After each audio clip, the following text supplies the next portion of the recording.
Hi lovely people, assalamu alaikum warahmatullah. Hope everyone is doing okay.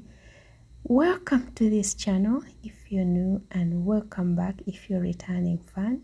This is the H Trends and Threads.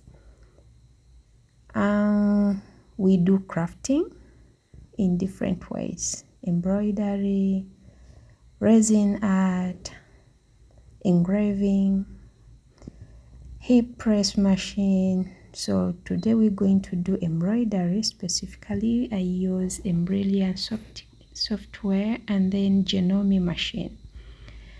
So my customer came in with an idea. She wanted this class of 2025 on a shirt. So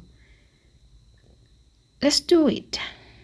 So this is color black for the shirt where she wanted the design. So let's get it hooked and then we go to the machine. It's done. Yeah, I did not take you through that, but next time for sure. So this crease must be balancing in the hoop so that you don't get the design on one side. It has to be in the middle. Here we go. I had to switch on the machine. This is the Janome 450E. It's a single needle machine, so I had to thread because I'm going to use two colors. It's only gold and cream, so I had to hoop the gold thread first and then put the t-shirt on the machine. Yeah, it's easy to hoop this machine because it's easy to thread it because you don't have to close one eye to put the thread through the needle. No, it has its own threader. That's the beautiful thing about, one of the beautiful things about this Janome. It does thread itself. So you just have to guide through the thread and then it does it itself.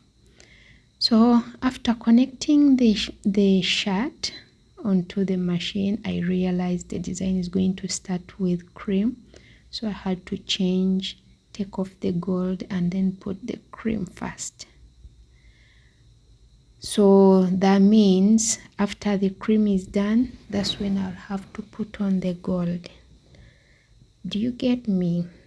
So we will go a bit fast, but I'll be here to explain each and every step. Yes, thank you so much guys for following me, for liking, for commenting. I really do appreciate it. It means a lot to me and it means a lot to this channel.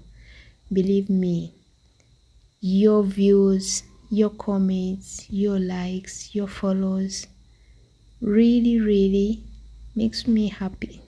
Thank you so much. So we're starting. Now we are doing what's called framing. Before you stitch a design, make sure you frame to be sure that the design in the right place where you want it to be. Don't be afraid to frame as many times as you want. It's better to frame many times than making a mistake and stitch a design where you don't want it to be.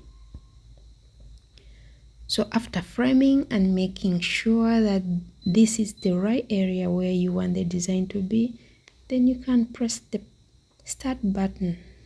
I remember one of my students asked me to give a close view of this machine stitching. See what I've done? Cutting the thread when the machine is stitching. That's so dangerous. Don't do it, please. You have to pause the machine.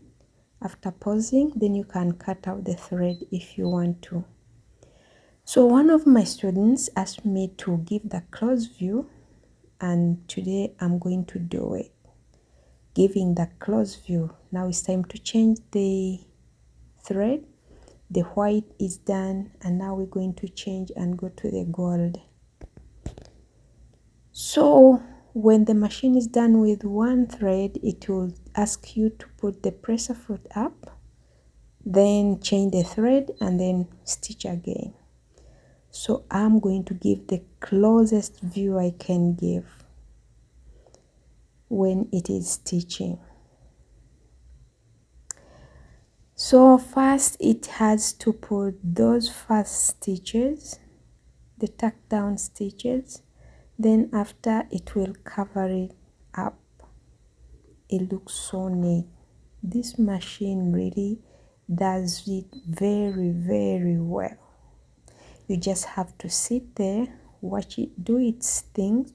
You don't have to do anything else, just watching it and make sure things do not go wrong.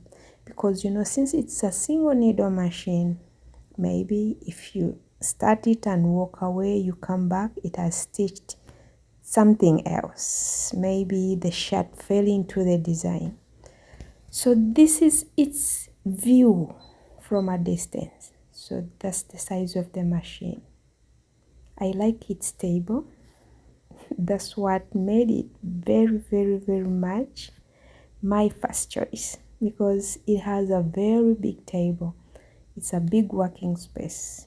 You feel free even to put the big clothing, the big garments. You're not afraid to do them because the table is there to support them, right? So this is the close view when it's stitching and it's done.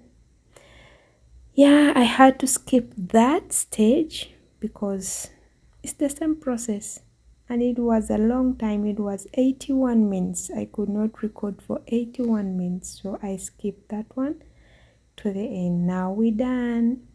Thank you so much for staying up to this time. It really means a lot to me. Hope you're learning. I hope you're learning because my purpose is to teach and educate. Yeah, I know there are some people learning from these tutorials. Some have already contacted me in my inbox, and some I know they are, even if they don't come out to do it. Yeah, now there you go. That's the inside part. You have to cut off that excess stabilizer. So I use my pair of scissors to do that. How I wish I would be working that fast. But it's not possible because you have to be careful not to make a mistake and cut the customer's shirt, or else you're going to incur losses of buying another shirt to replace that. Now this is how the design came out, but it still needs some cleaning. Some little threads still hanging out, so I use tape to get those little pieces around, especially if it's a dull color. I don't know why it shows every tiny thread on it, so the tape does it for. This is it. It's amazing, isn't it?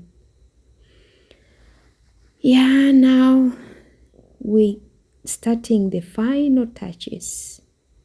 First of all, this is called a tender touch.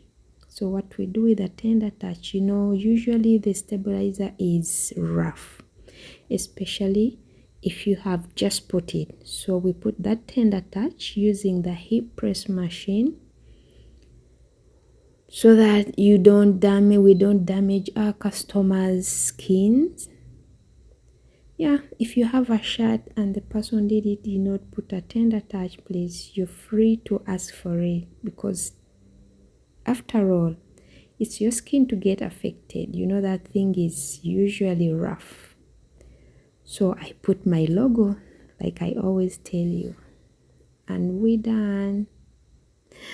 I think I should be signing out by now. Thank you so much. Bye bye.